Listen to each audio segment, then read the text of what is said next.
Wow, what an introduction, Luke. Let's hear for Luke again. Luke, that was awesome. Woo!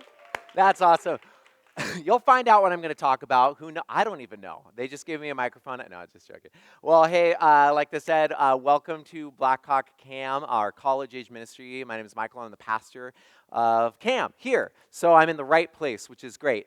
We, like Grace and Luke were saying, we are a college-age community of Blackhawk Church. That means wherever you're at in your life stage of 18 to kind of 25, whether you're an undergrad going to UW-Madison, Edgewood, Madison College, maybe you're in grad school, you're getting your doctorate, trade school, internship, working, somewhere in between. Maybe you just stumbled in here and you're not doing anything. We're so glad you're here. Welcome. And honestly, wherever you're at in your spiritual journey, whether you know Jesus, don't know Jesus, just have a lot of questions, we honestly hope that this can be like a safe place for you to bring questions, to bring your full self, because we care about the development of who you are. And we want everyone to just really kind of know the fullness that there is when we follow Jesus. So that's kind of who we are, what we're about. And we are in this series. Man, it's a 2-week series. This is the second week. So sad. That means it's done after today. Boo. But next week, we're starting a 5-week series, and we're just going through the gospel, meaning for 5 weeks, we're going to talk about what the gospel is. We're really, really excited about that. Like, who is Jesus? What is that? What has he done for us? What does that mean? So we're really pumped. It's our hope that people who come to CAM can really know the fullness of the gospel as we dig into the gospels. But today, we are going to be talking about life change, new life. We talked about life change last week, about how we have a lot of decisions that we make. And a lot of the decisions that we make can really impact the type of person that we become. Sometimes it's good decisions and good life change. Sometimes it's not so good. And we talked about the ultimate life change that's available to us is when we let God change us. And this week, we're really going to be talking about being intentional about the type of person that we are becoming. Intentionality, because the decisions that you make today are really going to impact the type of person that you're becoming. And we're really going to be looking at this one question, okay? It's this one question that I want to ask all of you right now. You don't say it out loud, though. Who do you want to become? Who do you want to become? It's a deep question. It's an important question. It's a question that, honestly, if you're really honest with yourself and you think about it and you wrestle with it, can really impact the direction of your life. Who do you want to become? When I was younger, there was a lot of different ideas that I had about kind of who I wanted to become, but not this, what we're talking about, not this kind of deeper sense of personhood, but really vocationally, I don't know about you, but I had a lot of vocational kind of wanderings when I was younger, and it started when I was in elementary school. So I was the kid, any brave braces people out there? You had braces? Okay, I was like a big gap teeth kid, like, woo, big gap between my teeth, and my parents were like, oh, I love him, but he needs some braces. So, and I wasn't only the braces guy, I was like the astronaut helmet headgear guy. Hey guys, how's it going? That was my life. I was that guy. You laugh, but when you wake up with headgear, it's like, what happened to my mouth? So much pain. So I was a headgear guy, and I remember the first time I went into my orthodontist office, my mom was there, I was sitting down, and I was like, what's an orthodontist? This is crazy. And I was looking at her pictures, and my orthodontist had like pictures of her like parasailing, hang gliding, rock climbing, like going in the desert and doing all these things. And I'm like, oh my goodness, I want to be an orthodontist. I was sold. I wanted someday to be an orthodontist. But then I learned that I just wanted the vacation life of my orthodontist, not the vocation life. I learned that being an orthodontist is basically looking at mouths all day, and I kind of think mouths are disgusting. So I'm out. I don't want to be an orthodontist. We're done. The next thing, my mom owned a pet store growing up, so we always had all these animals, and I love animals. And so I thought, maybe I should be a veterinarian. Maybe that's who I want to become vocationally. But then I thought, yeah, I love animals. I especially love this animal. I had to throw it up here. This little guy. He's my little puppy. He was giving coffee out on East Campus Mall. His name's Ollie Bear. He does have an Instagram, and he is pretty active on it. You can talk to me later about it. He's my child. It's fine.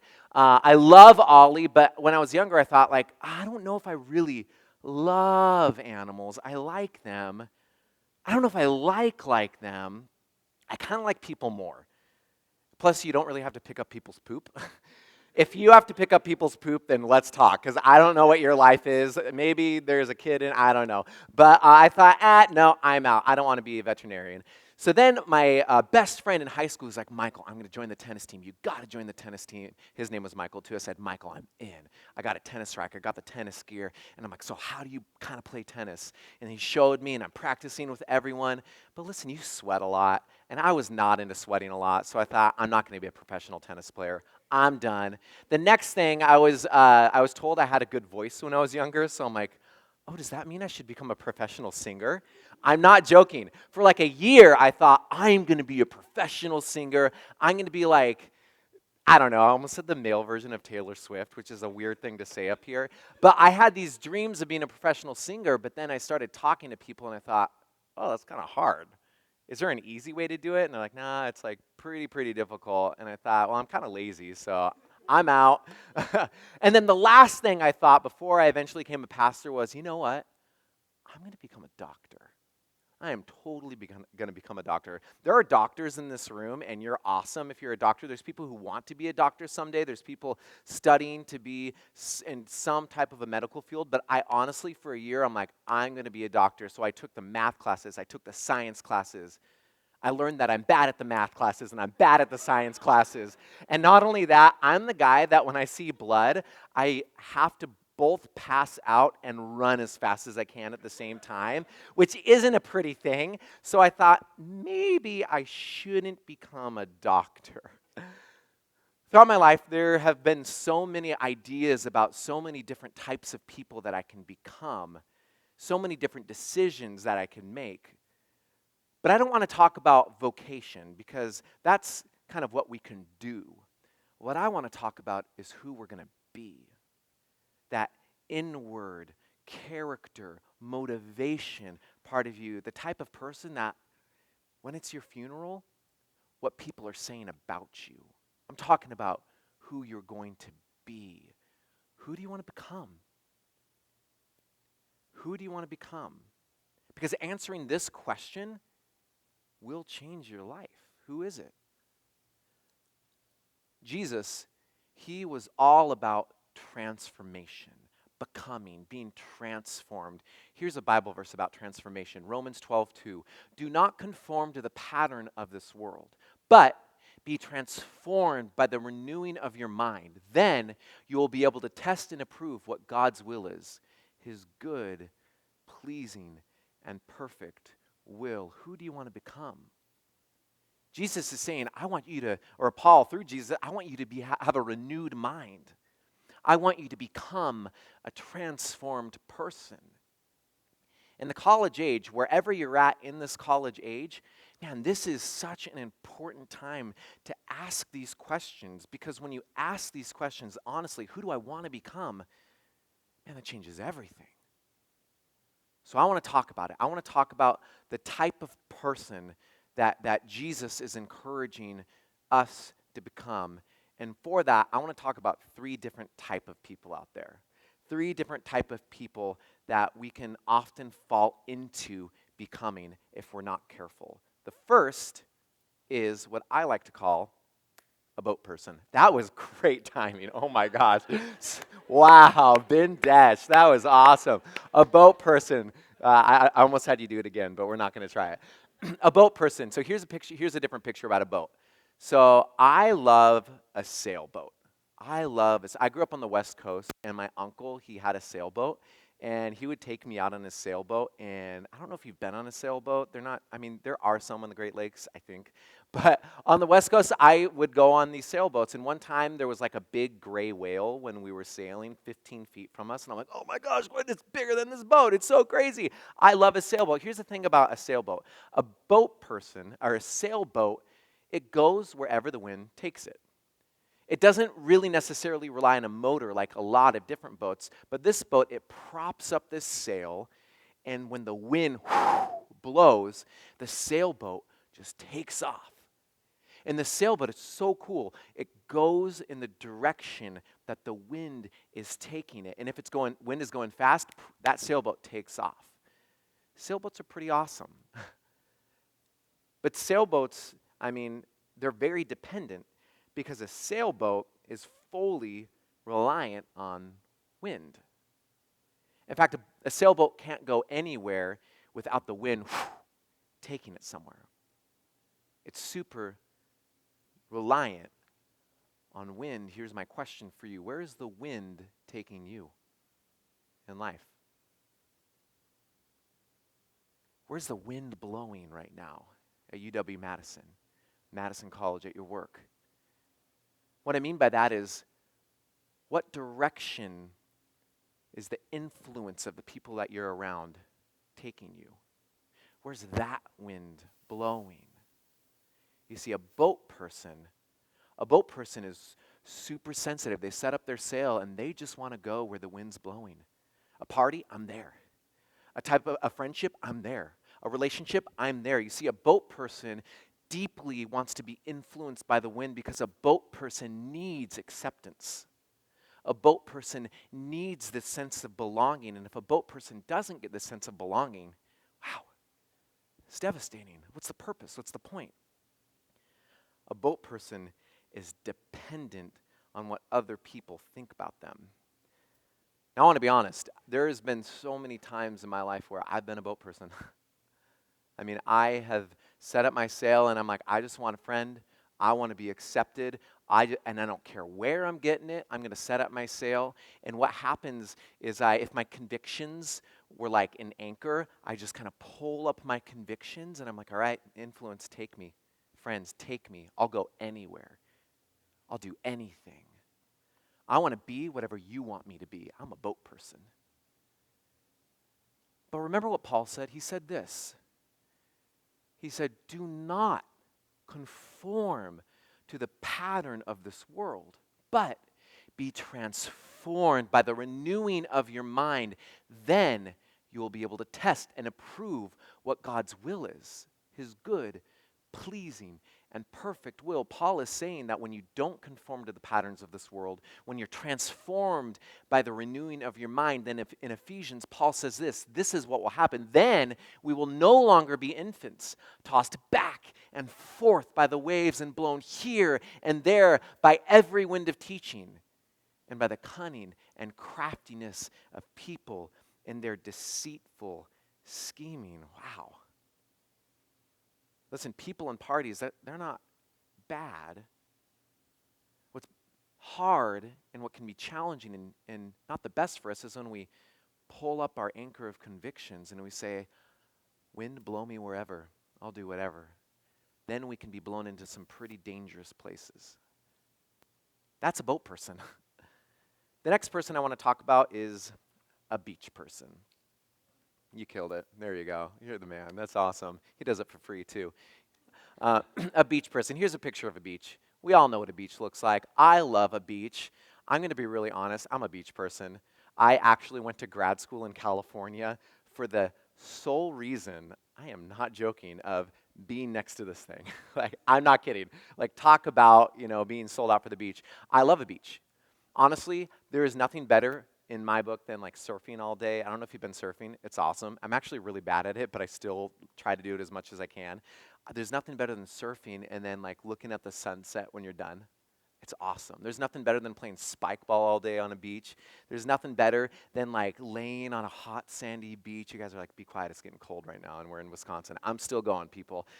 There's nothing but, laying in a sandy beach, jumping in the water, laying in the sandy beach. I'm a beach person. I love a beach, okay? I love going to the beach. But here's the dangerous thing when we're talking about what a beach person is when it comes to being transformed, when it comes to the type of person. Because when we're a beach type of person, when we want to live the deep beach type of life, man, we're really concerned with the best in this world, and that's it. We just want the best. We want the luau's. We want the surfing. We want the hot sandy beach. We want the best that life can offer, and we don't want anything else. We're not even interested in anything else. A beach person goes to school because the only thing they want in life is to make the most money that they can. They want it all. A beach person, they're only concerned with dating the perfect guy or the perfect girl, both success-wise, looks-wise. They want to marry the perfect guy. They want to marry the perfect girl. They just want, really, it's like the filtered life when you take a picture or a video and you get a little filter on TikTok, Instagram. A beach person, they want that to be their lived reality. They want when people look at them, they want them to see like, wow, they're like living the filtered dream, right? And when they're out and about, they want to know that they're living at the top of everything. A beach person wants it all. Now, I'm going to show a couple pictures because I think we've all seen this. A lot of us are on social media. We know about it. You know, like real pictures versus filtered pictures. Let's take a look. All right, and I did there's so many different variations. I chose the beach because we're talking about the beach. You know, the before, and then you put that filter on. You're like, okay, there you go. If you're listening to our podcast or YouTube, or go to YouTube if you're listening to our podcast. Here's the next picture. Yep, before and after. They're actually both kind of cool, but the after one looks really good. The next one. Yeah, after one, I want to go that place, not the dark, dingy place. Like, come on. I don't know if you are aware, like, this is the opposite, the Target Monitor Selfie Challenge. Have you ever seen that? Like, when people are have you ever been to Target and you're, like, getting groceries and then you're like, oh, man, I look good today. And then you look at the Target selfie monitor. Some brave soul started this trend. She's great. Here's a picture of her. You know, before and then after. And then some memes came up afterwards, like what I look like in my mind, what I look like in the Target self checkout camera. And then one more, what I look like in my mind, what I look like in the Target. I'm going to be really, really honest. The most humbling thing is when I'm like, man, I got my haircut looking good. Like I'm just rocking it, and I'm getting some milk, and I look in that. I'm like, oh wow, is that what I look like? We don't want to look like the Target selfie monitor. We want to look like that filtered life. We're a filtered generation. That's our generation. We're about filters. That's the most important thing. We want people to say, I want to be them someday. We want to be at the top. And in so many ways, we want to do so many different things, live our life in a different angle. We want to put whatever filter that we can so that we can be the best. But if we're not careful, we can become all about that filtered life instead of that founded life. We can be all about that filtered life instead of that founded life. This is what I mean by that founded life. This is Jesus at the end of the Sermon on the Mount. He says this, therefore, everyone who hears these words of mine and puts them into practice is like a wise man who built his house on the rock. The rain came down, the streams rose, and the winds blew and beat against that house, yet it did not fall because it had its foundation on the rock. But everyone who hears these words of mine and does not put them into practice is like a foolish man who built his house on the sand. The rain came down, the streams rose, and the winds blew and beat against that house, and it fell with a great crash.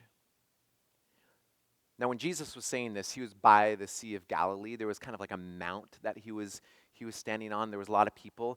And so picture this. There's a Sea of Galilee. People are listening to these words, and they see Sandy Beach, where there's this beautiful beachfront sandy place. And they see places, maybe it's not next to the sea, but it's a firm foundation. And what a lot of people did, they wanted that beach life. So they would actually build houses on the sand.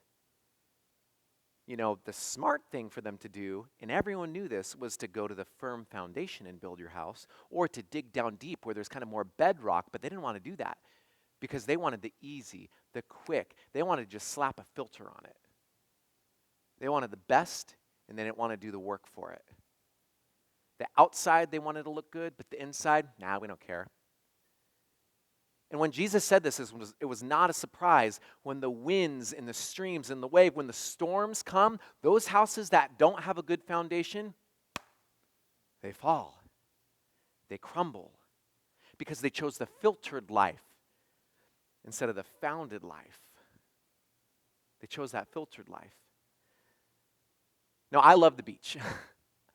In my personality, I'm like an achiever. I like to do the best. I want to be the best. There's nothing wrong with wanting to go to school and then make money. There's nothing wrong with that. Not at all. No, it's good. There's nothing wrong with wanting to be attracted to the person that you date or marry. That you actually should be. If you're not, let's have a conversation. There's nothing wrong with wanting to live the best life that you can. There's nothing wrong with that. The thing that's dangerous, though, is when those things become the ultimate thing. When those things become what you build your life on. If you want to become that filtered type of person, Jesus is saying you got to watch out. You got to watch out. Because when you build your life on a filter instead of a foundation, when the storms come, watch out. So what does it look like to build your life on a firm foundation? I'm glad you asked. You didn't ask. Last person. What does it look like to be a brick person? A boat person, a beach person, a brick person. A brick person is someone who builds their life on that firm foundation. So what is that firm foundation? I'm glad you asked. What did our passage say again?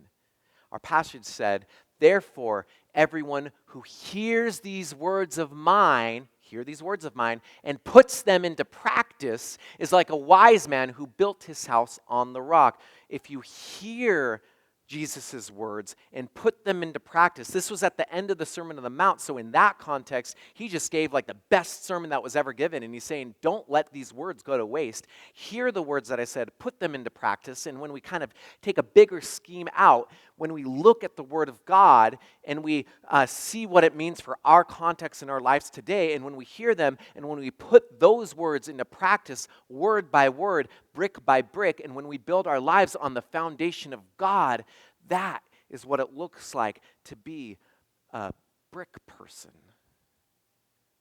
Now, I just want to be honest. There have been, let's sit down for this, I'm getting too excited. There have been so many times where I have been all three people, honestly. I remember when I was younger and really just going through what do I want to be when I grow up? What vocation? When I was thinking about those becoming vocational questions, I didn't realize that I was becoming something else. There were these internal, these decisions that were affecting me internally. First one I want to talk about is a boat person. When I was younger, when I was going through these kind of vocational things, I moved to a new city, and I didn't have any friends. I desperately wanted to fit in, and it was hard. Making friends is hard. I don't care how old you are. It's hard. And I wanted community, and I felt like I would go up to people, strike out. I would go up to people, strike out. I would go up, strike out. But there was this one group that they're like, hey, you can hang out with us. But I knew that they weren't the type of people that I wanted to become. But I wanted relationships. So I said, yeah, let's do it. I put my sail up, and I was like, tell me where to go, tell me what to do, and I'm there. Because I was so desperate to be wanted and accepted. And this is going to sound dramatic, but it's real. At first, they started like, hey, let's go steal something from a store. I'm like, no. And they're like, come on, it's cool. So I did. And then they started sneaking out and vandalizing things for small things. And then they really got into drinking heavily. They got into doing drugs. And I didn't do all of those things, but I did enough of those things. And in the middle of all of it, I remember pulling myself aside away from them. And I was like, Michael, what are you doing? Who are you becoming right now? I had this conversation with myself. Are you really that interested in what anyone would think of you that you're willing to set your sail up and go anywhere? Really? Are you that easily influenced? I saw where my life was heading, and I thought, nah, I'm out. I did a complete 180, and in a few months, everything changed in my life. I got a lot of new friends. I started making different decisions. How I looked changed, haircut, how I dressed. I'm not trying to be braggy right now because this is the only time that it happened, but I got a 4.0 that semester. I was like, what? Yeah, it never happened again. I'm not your 4.0 guy. But so many things change. I swung from a boat person and I docked and got onto that beach and I'm like, I am a beach person now. I just care. I care what people think about me. Listen, I was a MySpace user. That's how old I am. And I remember getting my sunglasses and taking pictures through the lens so I can do my own filter before filters were there. That's how much of a beach person, OG, I was. Adam's clapping because he probably did the same thing. That's awesome. He's our downtown pastor. That's cool. So I wanted in every way to have this filter that when people looked at me, they thought, that's the guy that I wanted to become. I want to become in every way. I wanted to be the best person that I could possibly be. And while that's not a bad thing, deep down inside, that was the only thing that I wanted. It looked like I was full on the outside, but I got to be really honest with you, I was empty on the inside. And I came to this place where I'm like, there's got to be more. There's got to be more. I'm doing everything right. I should live a fulfilled life, but I felt empty. So I kept living on the beach, though. Kept doing that. And this is true. This is real. It sounds churchy, but I'm moving towards it. One of my friends, he's like, hey, do you know Jesus? I'm like, nah, what are you talking about? That's weird. I want to talk to you about him. I'm like, man, I'll listen, but I'm not really interested. For 2 years, he kept talking to me about Jesus. He has a plan for you. He loves you. He has a purpose. You don't need to strive. He's done it all. He's paid it all. He just wants you to follow him. I would listen. I was closed to it. But then I started to become a little bit more open and a little bit more open because he started talking about this, I would feel complete in him, and that's what I wanted. So then I remember I was driving. I was a junior in high school, and I thought, Jesus was saying this, if you really are who you say you are, if you are enough for me, if you paid it all for me, if you gave everything for me, then I'll risk it and give everything for you. I didn't know anything about the Bible, but I started to read. I joined a Bible study, and word by word, brick by brick, I started building my life on the foundation of God. And let me tell you, I wasn't perfect. I'm still not perfect. Man, I mess up all the time. It's not about being perfect. It's not about knowing how to place the bricks perfectly. It's about making the decision to become that type of person who wants to build in that type of way. And when that happened, let me tell you, when we read about the winds and the waves, that's real. It's real life. I'm not going to go into detail, but there have been some winds and waves in my life. I've had really close friends die, family members pass away, there's suffering. People have treated me in ways that no one deserves to be treated. I don't want to go on, I don't want pity, I'm not looking for that, but what I know is that I've been down on the bottom. We've all been down on the bottom in different ways. And in moments where I felt like I was crumbling, when I was a boat person, you just see the ocean, you just sink down. Beach person, that sand, that gives out. When I felt like I was crumbling in the wind and the waves, I'm going to be honest with you, I felt like I was held. I was held up. Jesus was holding me. I made it through. Who do you want to become? You want to become a boat person? Beach person? A brick person? Who do you want to become? Because whatever you choose, like our passage says, man, the rains came down, the streams will rise, the winds will blow. And when that happens, I don't know about you, but I want to be a brick person. Why? Because it did not fall because it had its foundations on the rock. When the storms come in our lives, if you choose to be a brick person, somehow you remain standing. And it's not because of who you are, but because of whose you are. Because of whose life you're deciding to build your life on, to be a brick person. And if you're not a brick person, I want to talk to you about what that looks like. We have leaders here. And if you are, I want to end by saying, we're not to build alone.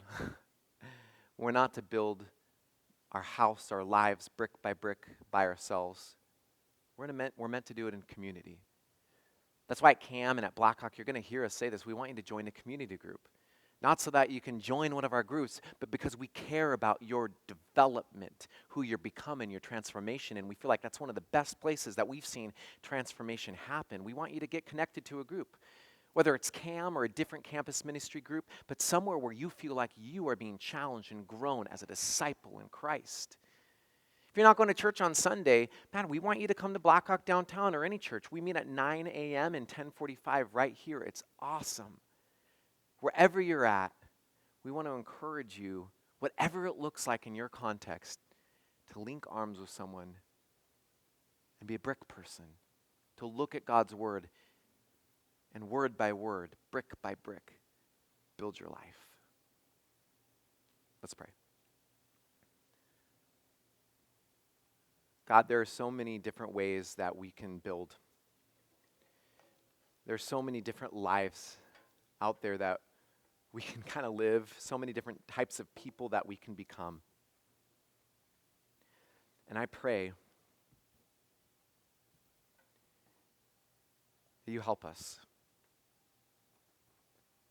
God, I pray right now that as we're kind of contemplating and thinking about what our lives look like and who we want to become, that there's a sense that we just feel that you're holding us up. Hold us up, Jesus. And when I talked about the winds and the waves and the streams, storms of life hitting, God, I know that there are people right now in this room, that's their reality. They're in the middle of a storm. There is a relational thing that's going on in their life. There is something maybe that they keep going to. God, there are people in this room that are wanting to get connected. Some people who have deep questions about you, deep fears. They're seeking you in different ways. And God, I pray that you can show up as the God who is a firm foundation. There's so many counterfeit foundations out there, God. There are so many different filters that this world can put on different things and say, this is the life that we want you to live. This is who we want you to become. But you are saying, become my child. Build your life on me because I am the only one that can take you into this life and into the next. I'm the one that loves you ultimately. I'm the one that came down. I'm the one that died. I'm the one that rose again. And I'm defeating death in you, and you will rise again with me. Jesus, help us build our life on you.